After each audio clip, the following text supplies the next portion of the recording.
What is up, everybody? It is Tysonicus Nation here, bringing you citizens another video. Today we're going to do something a little different. I'm bringing you the first episode of Presidential Pardon, which is my hope at sort of bringing games that some people might not like or have criticism against, and just showing you some of the positive aspects of. Let's get started. Now, I know everyone, you're going to see the title of the video and you're going to wonder, what could I say? What could I say that could come up over all the criticisms of Cyberpunk 2077? Because, yeah, it had a really bad launch. We all know that, okay? It started off terribly. They put it on the back burner for so long, and, well, shit happens, right? There's some stuff going on that we're not privy to. There's all this behind-the-scenes work and or not work being done on CD Projekt Red's part. But we have to remember something. When CD Projekt spoiled Cyberpunk all the way back in 2012, 2013, they weren't working on it full-time. And eventually, Witcher 3 came out, and they supported that through 2 full-size DLCs. So, I think it's fair to say they probably weren't working on it nearly as much as you might think they were. And I'm not defending CD, because, in my opinion, you should have just, I don't know, probably told the public to go fuck themselves, honestly, in nicer terms, in more PC terms. I don't do that, but you get what I mean.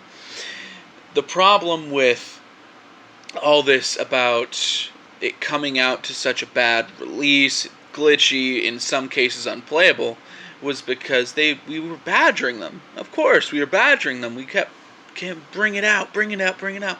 And they thought that the best cause for their PR would be to just drop it. And they put it off as far as they could, delaying it, and then they put it out. Now, that doesn't mean that they were right at all. They should have told us, we're not going to release it until it's ready. We're not going to release it until it's been bug checked. We're not going to release it until it doesn't crash consoles. We're not going to release it until this, that world loads, blah, blah, blah. That would have been the right way to go about things. But I'm here to tell you that from a gameplay standpoint, I love Cyberpunk 2077. When I was a kid, I was playing the Elder Scrolls series, and those aren't polished games either. Sometimes the game will break. And maybe it's just because when I was a kid, on PlayStation and GameCube and the PS2, glitches were just such a part of my life that they don't bother me. So, when I talk about Cyberpunk 2077, and I'm one of the very few, I understand if you've had your game-breaking glitches, you've had your, I don't know, NPCs that don't spawn, or quest lines that don't start. But I was very privileged to play it all the way through to completion without any of these game-breaking bugs before the patch 1.1. I beat the game before patch 1.1. And, of course, there are going to be some things that irritated me. The whole, the sliding down the railings thing to your death was annoying. A couple of the glitches were irritating. But, in my mind, that's just the trademark of a game that's so densely packed that this shit's going to happen. And then patch 1.1 came out, and a lot of things got fixed. And then patch 1.2 came out, and the game is damn near perfectly playable now. It could use some fine-tuning, some tweaking, but most of those game-breaking bugs are fixed. So, my question is, why wouldn't we just let the Cyberpunk devs release it now? And then it'd be a perfectly average open-world game, even spectacular open-world game, considering how many hours you can sink into it. I have roughly 50 plus hours in just one of my saves. I've started multiple saves. I do have a couple of gripes. I will get to those. A couple of things. I felt like my choices could have mattered a little more. It felt like Street Kid, Nomad, and Corpo were really only for the intro, because there was only a sprinkling of dialogue options after that. I didn't much care for it. There's a few other things that really are too small to really get into, but I get that for you high rank PC players, you Xbox Series X players, you PS5 players, it's not great, because you've got this problem. You've got, textures not loading. I've fallen through the map a few times driving on roads. I get it, yeah. But we got to look at the positive side of Cyberpunk, because now we have it. And now, if we're going to keep going forward, we have to adapt. Because they took it off the PlayStation 4 store, but everybody else still gets to play it. Which is a shame, because, in my opinion, they probably shouldn't have even released it on the One and the PS4, because they're not optimized for that anyway. It's a next-gen game. Play it on the next-gen series, right?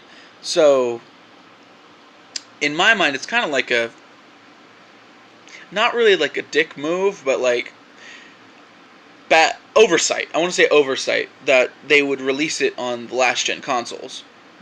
Because then that's just opening it up for way, way more, I want to say, I don't know the word off the top of my head, but it's starting like a fight between the people that are playing the game and people that are developing the game, because now, I don't know if you guys have read the news, but the developer behind Cyberpunk has recently resigned his job from CD Projekt Red due to all the basically the backlash. And that really makes me feel terrible, because after having played it through to completion multiple times, it doesn't deserve that. It really doesn't. It's such a detailed game, and that's why it's so buggy. Yeah, I get it. I'll touch on a few non-spoilery points of the series. If you've seen any amount of things on Cyberpunk, you probably know that at the end of the prologue, one of your best friends will unfortunately meet his end. And I heard a lot of problems with that, because he's in the trailer. One of the whole selling points is Jackie Wells, Jackie Wells, Jackie Wells, Jackie Wells, and that's fine. I get that. That's fine. You can have a selling point, be a character, but after the first introductory 6 hours of the game, killing him off like that, I get it.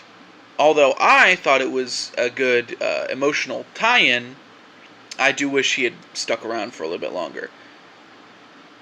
But the other gripes that I've been hearing, let's see, that your choices don't matter. Yeah, you're right. But it also doesn't matter that your choices don't matter, because you're having fun. Like I said, I wish choices mattered more, because that would give me a chance to replay for the sake of replaying, and not replay to see if anything's different. Let's see. A few other gripes that are not even story related. I've heard bad gunplay, bad melee, bad hacking UI. And at that point, you're just saying that that the game is just 90% bad, because that's what you're doing most of the time. I didn't have a problem with the gunplay. I don't know if your aim assist is on. Melee isn't my bag, but I've tried it. It's not terrible.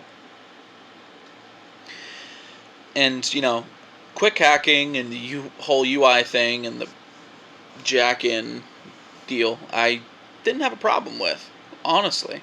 So I know that this might just be me, but in my opinion, Cyberpunk 2077 is pardoned. I give the game an easy 9.5 out of 10. If you haven't played it, you should. To completion. Don't wuss out, because you're really missing out on an excellent story. that has a lot of character development for you, even though you might be somewhat faceless, your character does matter in the world. So that's my official verdict on Cyberpunk. It has been pardoned. It is a good game.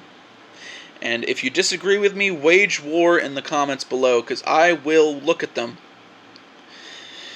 Alright, that being said, like, comment, subscribe. Dislike it if you don't care about what I'm saying, or if you want to argue with me in the comments as before stated. This is Tysonicus Nation. Good day, citizen.